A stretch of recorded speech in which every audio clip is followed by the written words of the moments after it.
Good morning sa tanang mga viewers. Atong date karon July 6, 2025. Atong paghisgutan karon tungkol sa mga pagpanguros. Kay daghan na kayo mga reliyon, 4,300 na kabaw nga lalayng reliyon. Nga ang Katoliko ray manguros. Amot nga yung dili kani sila manguros. Ug mabasa kini nato sa Genesis 4 chapter 53 verse 48 to chapter 48 to 1 to 13. Ug arita mabasa nato sa 13 ang kanang pagpanguros. Mao nang gisunod gi sa mga Katoliko nga manguros gud. Kay mao gini unang bahin sa kasulatan ang Genesis. Nata magsugod sa chapter 53 sa Genesis. Kung basahon, gikuptan ni Jose ang duha ka bata, si Ephraim sa tuong kamot, aron adto siya dapit sa wala ni Jacob. Og si Manases sa walang kamot, aron adto siya dapit sa tuo ni Jacob.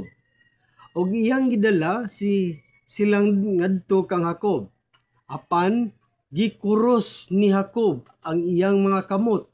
Gitapio niya ang iyang tuong kamot sa ulo ni Ephraim, nga maoy manghod, og ang wala sa ulo ni Manases, nga maoy magulang. Unya gipanalanginan niya si Jose nga nagingon, panalanginan unta kining mga bata sa Dios nga gialagaran sa akong mga katigulangan nga si Abraham ug si Isaac. Panalanginan unta sila sa Dios nga naggiya kanako hangtod karon, ang anghel nga nagluwas kanako sa tanang katalagman. Manalangin unta kanila ang akong ngalan og ang ngalan sa akong mga katigulangan nga si Abraham og si Isaac. Magpabilin untang buhi pinaagi kanila. Mosanay unta sila og mahimong dakong nasod. Maakini ang pagpanguros mabasa day nato sa una pa ginang panahon na. Kang panahon pa na ni Jacob.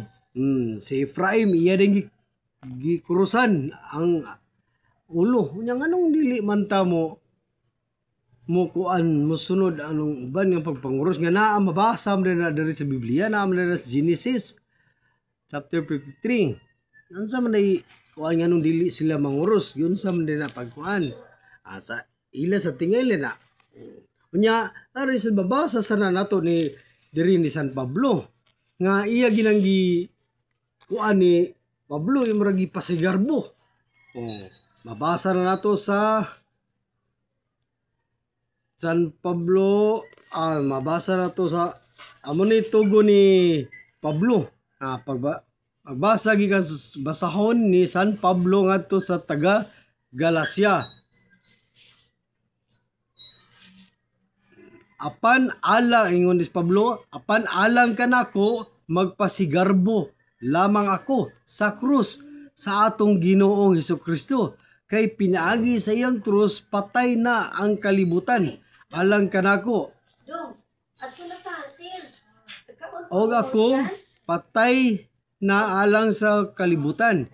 Dili hinungdanon kun ang usa ka tawo tinuli ba o dili.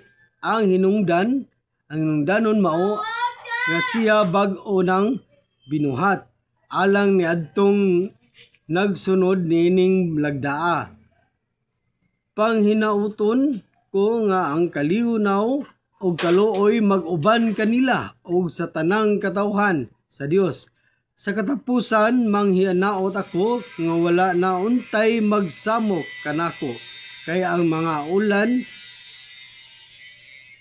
ulat nga niya sa akong lawas matuod nga ulipon ako ni Hesus. Ang grasya sa atong Ginoong Hesukristo, mga igsoon, mag-uban ta kaninyong tanan. Amen. Klaro kaayo no, ultimo si San Pablo, yang gipasigwarbo ang krus. Oh, di mag-sign of the cross ng tanan. Yang ano, taman niya. Si ang akong nakuha na no, sa akong naunaan, si Satanas, di sa manguros. Kunya, si Satanas, wa sa inahan. Ano? Anong kontrahan man na nila si Mama Mary? Bitaw sa tinuod, no, kung kitang sumusunod ta sa Ginoo, dili ta manaot, dili ta mga kay kanang ribulto wala. Gitulo na sa ako dugay mang inborn magiging Katoliko. Wala gi ko kabantay nga sige magsimba, wala gi ko kabantay nga gitulo sa kaparian nga amo ng Dios ang mga ribulto. Wala na gitulo sa mga pari. Amo na silang kuan kay sila mo na imong idolo sa lalaing lugar diri sa Cebu. Naagi na yung mga kapilya na yung mga santos, mga santo. Noon yung mga idolo na mo nga sa ilang mga maayong buhat nga mapariha ang tamin nila nga nagsunod sa atong Ginoo. Yung wala na mo isipa nga mo na among Dios kaya ang Dios namo si Jesucristo og Dios Amahan sa langit. Nagpatabang lamin niya kay siya duol man sila sa niya munang mo sa mig cross ang mga Katoliko niya og ilakto nito pagka istorya. Kitang mga tao nga gusto sumusunod sa atong Ginoong Jesucristo, di ta magdinaotay kay mahalagon singa na sila magminayuhay lang ta magtinagdan na yan na ug magdebate, magkuan man daghan na kayong mga kalagot. Ora katong akong ipaambit kanyang tanan sa mga sumusunod sa lalaing sikta.